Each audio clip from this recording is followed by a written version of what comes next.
There is a moment, captured in grainy pixels, where life is still completely normal. A young man laughs outside a crowded bar. A barefoot tourist jogs through an airport terminal, glancing over his shoulder as if the air itself is hunting him. A boy steps calmly out of a train station into the noise of London, his school uniform swapped for casual clothes and a backpack. An office worker walks through the rain, pausing to talk to a stranger in black. A little girl walks down a hotel hallway beside a man who promises her family he can help. And then, nothing. In a world where cameras are everywhere, where entire cities are stitched together by lenses and sensors, 5 people step into the frame and somehow vanish from it forever. No escape route caught on tape, no clear answer, no final scene, just a last image frozen in time and a question that refuses to die. How do you disappear in an age when everything is recorded? And what does it do to the people left behind? Replaying those final seconds over and over, searching for meaning in the smallest movement of a hand, a glance, a step. Tonight, this is not just about mystery. It is about the last time someone was seen. The way a single piece of footage can become both a blessing and a curse, a tiny window of truth surrounded by an ocean of unknown. These are the stories of 5 people who vanished on camera and are, even now, still unsolved. Imagine it is the start of spring in Ohio, 2006. The air is cold, the kind of cold that makes the neon signs and bar music feel warmer than they really are. Brian Schaffer is 27, a medical student, bright, funny, the kind of friend people remember as the light of the room. He has just lost his mother to illness, and grief hangs over him like a shadow. But he is also talking about the future, about a trip to Miami with his girlfriend, about exams, about life moving on. On the night of March 31st, Brian heads out with friends near the Ohio State University campus to celebrate the start of spring break.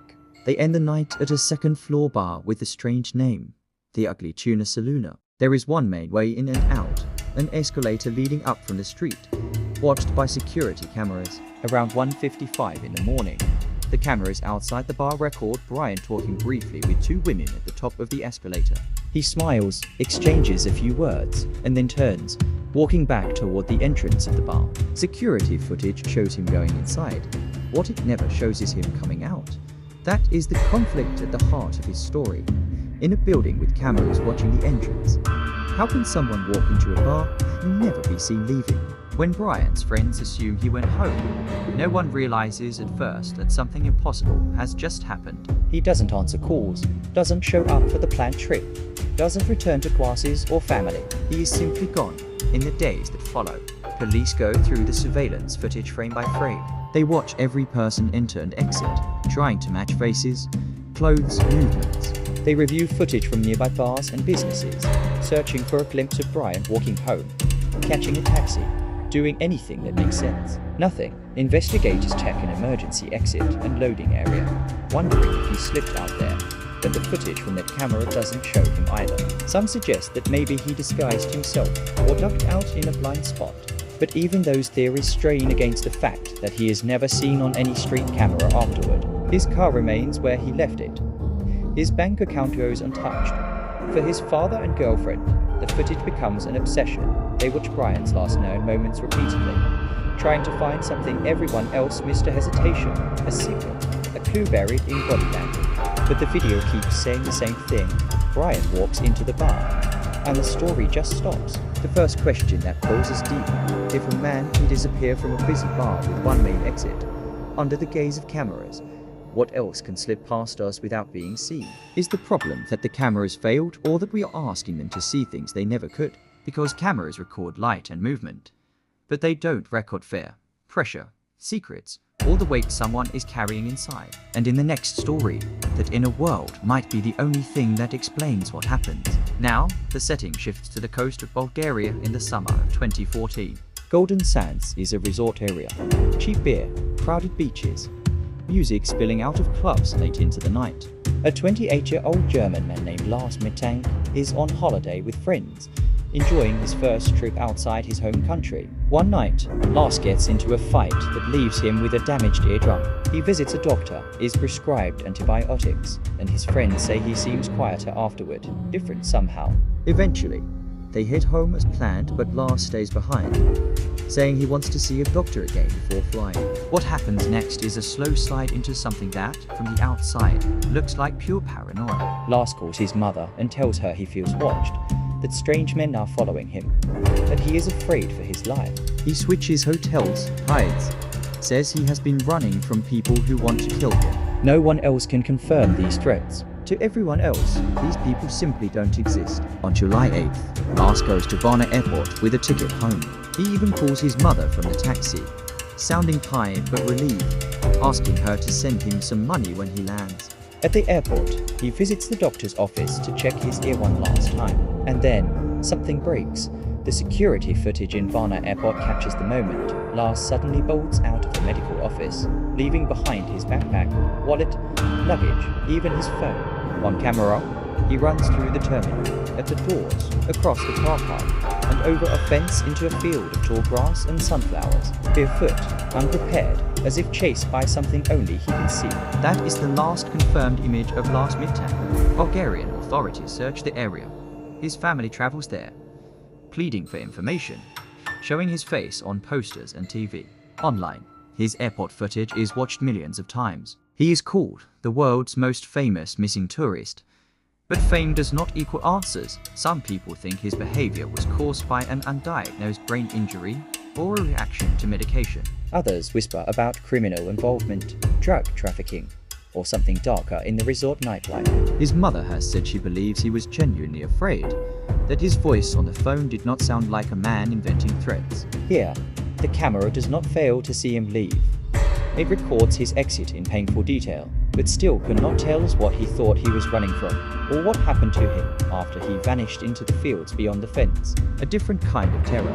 Not the terror of someone vanishing in a blind spot, but of realizing that even when the footage is clear, the story can remain completely opaque. The camera gives us everything it can, and it is still not enough. From here, the lens moves to someone much younger, a boy who seems to decide to disappear, and yet still leaves behind only questions. September 14th, 2007. In Doncaster, England, a 14-year-old boy named Andrew Gosden gets ready for what should be an ordinary school day. Andrew is smart, introverted, gifted at math, sometimes preferring to stay home rather than go out with friends. He has no known history of running away, no obvious reason to vanish.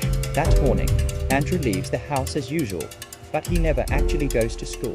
Instead, he doubles back once his parents have left, changes into casual clothes, and empties his piggy bank, taking about £200. He walks to the railway station, buys a one-way ticket to London's King's Cross, and declines the cheaper return option. On paper, these are choices, deliberate steps taken by a teenager heading somewhere with purpose. But Andrew tells no one where he is going. He doesn't take a mobile phone, and he doesn't take a coat, even though the weather could have turned cold. CCTV at King's Cross Station records him arriving around 11:20 a.m. He steps off the train alone, thin, with glasses, carrying his bag. Another camera captures him leaving the station at about 11:25 a.m., walking calmly into the flow of London traffic and strangers. This is the last confirmed sighting of Andrew Gosden, and he doesn't come home that evening. His parents' world collapses into anxiety. They call friends, the school, police. It takes time to even realize he went to London at all, and by then, much of the possible CCTV footage in other parts of the city has already been overwritten. Over the years, Andrew's face appears on television appeals. Age-progressed images show what he might look like as an adult, and his family never stops searching. In 2022, police arrest 2 men on suspicion of kidnap and human trafficking in connection with his disappearance. But after investigation, they are released without charge. Even that possible turning point, the hope that someone might finally be held responsible, fades back into uncertainty. To Andrew's parents, that brief segment of footage at King's Cross is like a door their son walked through and never came back from. They replay it, thinking, was he meeting someone? Did he find what he was looking for, or something he never expected? Not all disappearances on camera are sudden or obviously forced. Sometimes a person simply steps into a city with a secret only they know, and then leaves nothing else behind.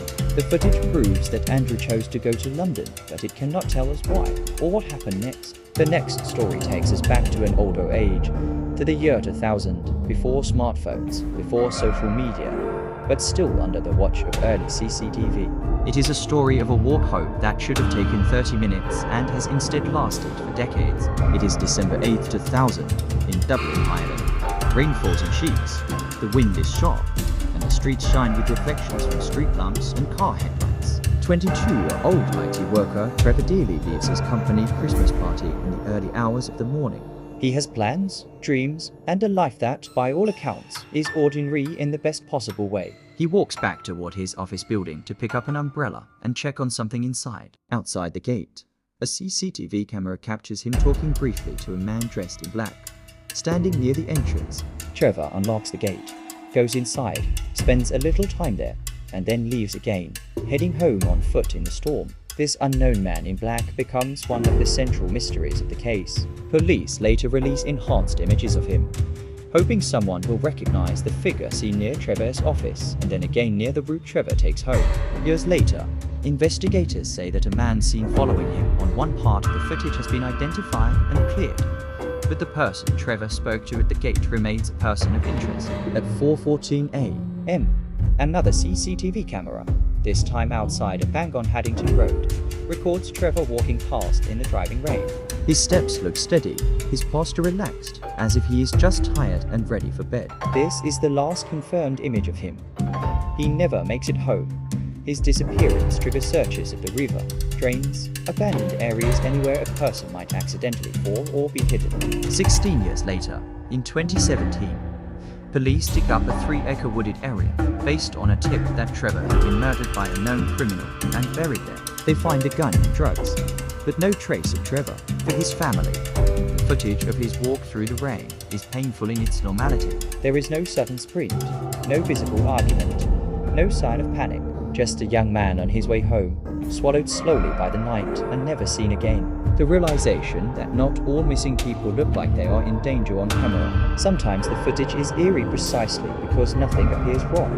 The storm, the quiet, the solitary figure, all of it ordinary, until time passes and you realize that you have just watched the last seconds of someone as known life. Until now, the stories have been about adults and a teenager, each with at least some control over where they went. The final story is different. It is about a child about poverty, trust, and a system that missed the warning signs until the only thing left was a few seconds of hotel surveillance video. Washington DXC 2014.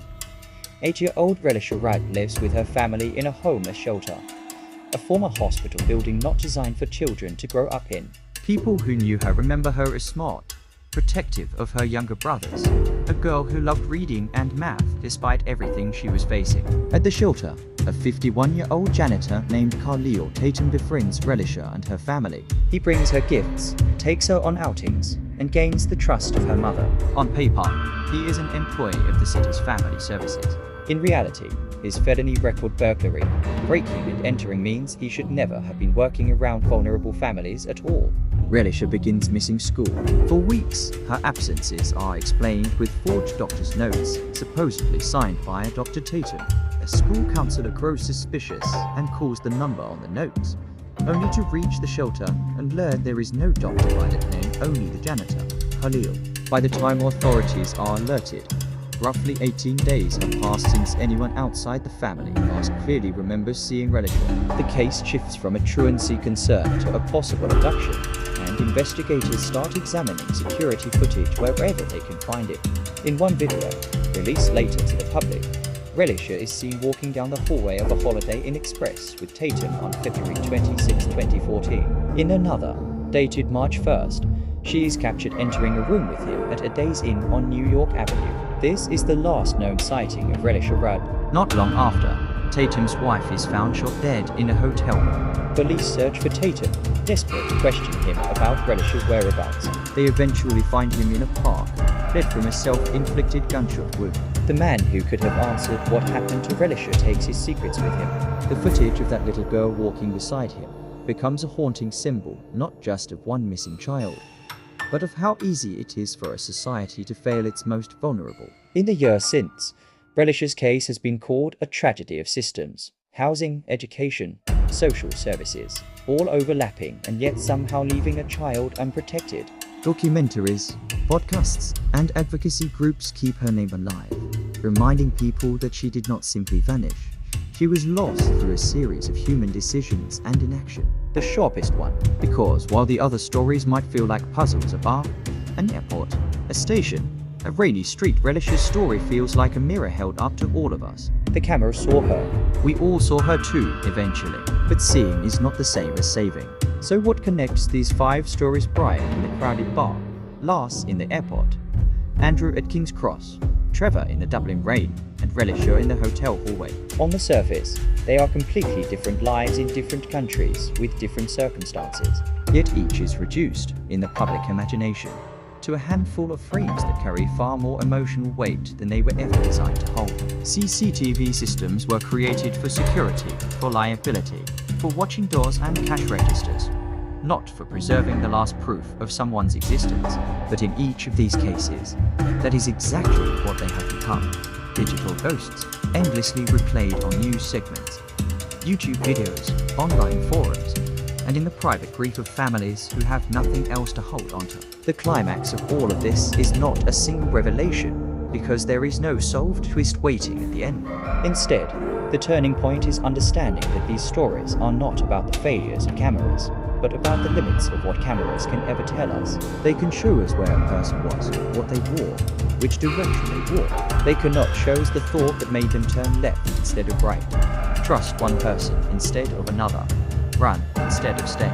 Resolution, in the traditional sense, is missing here. There are no clear answers, no closing of the loop, but there is a different kind of resolution we can reach.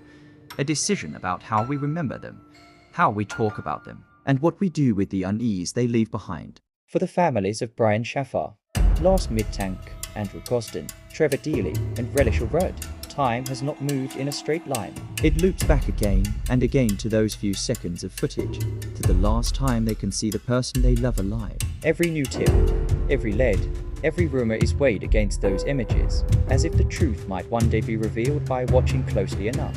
And maybe that is where the emotional takeaway lies, not in fear, but in a kind of fragile responsibility. Behind every viral clip of a mysterious disappearance is a full human life, and behind that, a community that still aches for answers. These are not horror stories for entertainment. They are open wounds. So if anything in these stories stays with you, the man who walked into a bar and never came out, the tourist sprinting from a plane he never boarded, the boy who took a one-way train, the office worker in a storm, the little girl in the hotel hallway, let it be this. In a world overflowing with images, what really matters is not just what we see, but what we choose to do with what we know. Somewhere, someone might hold a missing piece, a memory, a detail, a conversation forgotten until now.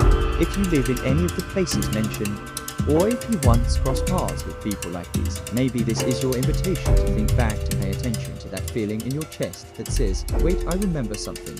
And even if you have no direct link to these cases, you are still part of the wider story. The story of how we treat the unseen, the unheard, the people whose last known moments are compressed into a single clip online. If this moved you, if it raised questions, or if you feel a particular connection to one of these people, share your thoughts. Talk about them in the comments. Keep their names alive. And if you know of other cases like these, other lives reduced to a few seconds of video, tell those stories too. Because somewhere between what the camera captures and what it can never show lies the truth. And as long as we are still watching, still asking, still caring, the stories are not entirely gone.